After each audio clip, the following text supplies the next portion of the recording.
Hello everyone and welcome back to the channel. So in this episode we're going to be looking at arid style gardening, which is basically mimicking desert-like conditions. So normally you need a kind of like sandy mulch as your kind of surface, and you need the soil underneath to be very free draining, because the types of plants that we're going to be planting in that sort of environment don't like to be sat in water during the winter time. Especially important if you are on like clay soil or a very heavy soil like that. A little tip, if you do have that kind of soil, is to create raised beds, and you can create that kind of environment which those plants would like. Here in this garden I am on chalk, which is a little bit about a foot down on there, and that enables the water to drain really well through the soil beneath. But what I have actually done here is just slightly raised up the bed, mainly for the aesthetic look of it, rather than any particular function. And I have also created some undulations and kind of mounds and stuff in the design, just to make it look a little bit more interesting. So plant wise, what type of plants do I have in the arid style border here? So I generally use phormiums to give me the height at the back. So we've got a phormium tanax, which is just a plain green one, but it does give fantastic height, and the seed pods that come up on there and the flowers are really interesting as well. I also use various different types of yucca as well, different heights of them, and I particularly like the yucca rostrata and the yucca thompsonia, which gives this fantastic bluey silver foliage, which contrasts really well with the sand beneath. So what type of sand do I use in this bed? So over the years I've actually dug in quite a lot of different types of sand to give the kind of drainage, but my top dressing at the moment is the kiln dried sand, and I purchased that. I actually topped it up just before the garden show, and they're about £8 a bag from B&Q, but they give a fantastic top dressing on there. One thing that is really cool that I've noticed is you get little bird footprints in there, and birds also like to have like a little dust bath in there, which is really cool. Now, I don't get any problems with cats, mainly because I have a cat, and that deters other cats from coming into the garden. So I don't get, this doesn't basically turn into a cat litter tray, which is fantastic really, because that would be a complete nightmare. Now, it is obviously, this one is slightly raised up, so I've got this nice kind of slate style edging to it, which kind of matches in with the rest of the garden, and by elevating it as well, that really helps with kind of the drainage on there as well. So looking at kind of ground level, just trying to show really, these are obviously elevated on little hills, and in the background there we have a Camerops volcano, which is raised up as well. It just gives interesting kind of height differences. It's not particularly major height differences, but it just makes it a little bit more interesting. Then at the front here, so we've got some little sempervirniums in there, which gives some really interesting kind of textures, and you can really see the shadow of that yucca rostrata in the background there. Now I am joined by the cat.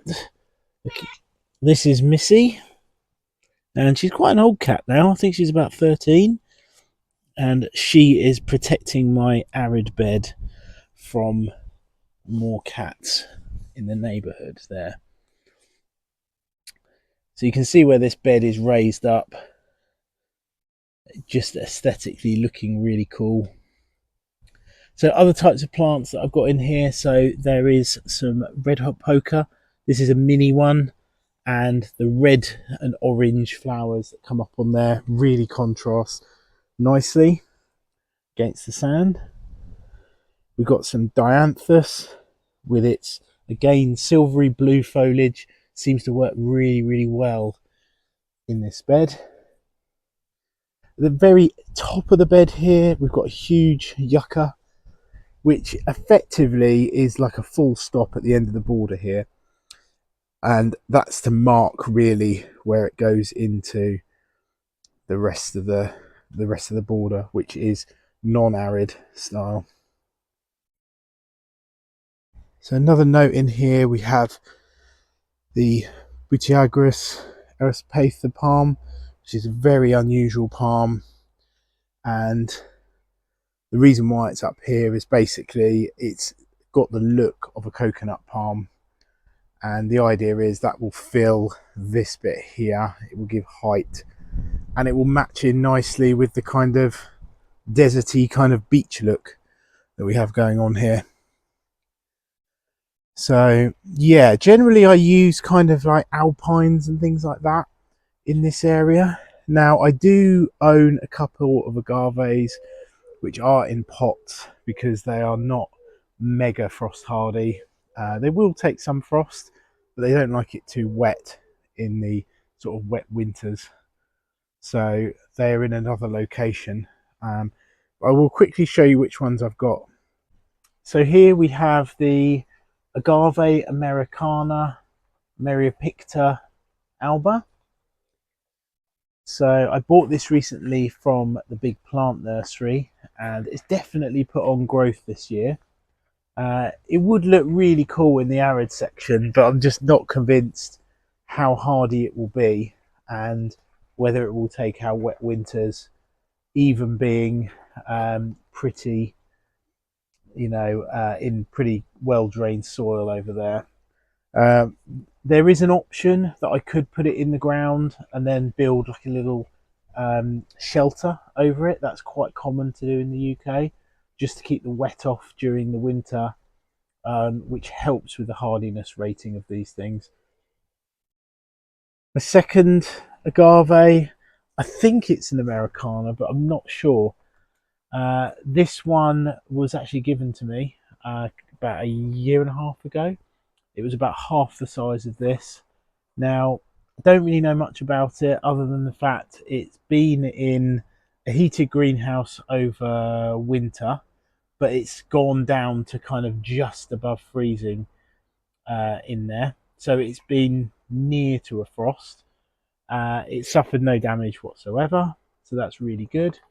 But basically, it sits outside my kind of garage during the summertime and soaks up all the rays on there. So again, that could be one that if I do feel that it is a bit more hardy than I think it is, that could go in that area. But the question is as well is if it gets huge, how am I going to protect it? Even with a large kind of canopy over it, it could be a real pain to look after. So it might be one that I keep in a pot over the years. But we'll see on that because I'm not sure what the growth rate's going to be on that one. So we're at the southern end of the border here. So this really shows when I look out the back of my patio door, this is what I kind of look at on there. So you see the main arid bed is up there on the left, and it kind of disappears a little bit and then it actually reappears here. So next to the Butia odorata here. And we've still got this kind of sort of beach theme, desert theme going along the bottom here. And in this location, I've got agapanthus, which is another plant that looks really good in this style of garden. And obviously you've got little palms. There's a little Camarops palm down there and various other small plants. And as we come along this part of the border, we've got these fantastic pineapple lilies, and you can see we've got this sand kind of going on still around there as well. And I'll just go around this palm. So on the patio side as well, it kind of under the leaves here. You can see all the little kind of alpine plants and the rocks and how well that kind of works with it. So any plant that's going to contrast with that lovely sand texture and colour, so any kind of dark plants. So down here we've got a little black grass, and yeah, it contrasts really well with it. There's a little bit of a theme that goes across here. So we've got sand in this section as well, but we've got cannas, and again we've got that repeat planting of those beautiful sempervinums there. And it kind of goes around the pond area because obviously the sand links in really well with it as well. And you see the stripped trunk of the Trachycarpus fortunei there. And we've got a little beach section down here where I've got my parrot. And yeah, it just kind of links in really well with the different zones in the garden. And this is the beach from the actual pond direction on there as well. So having those links of the texture is really important from a design point of view.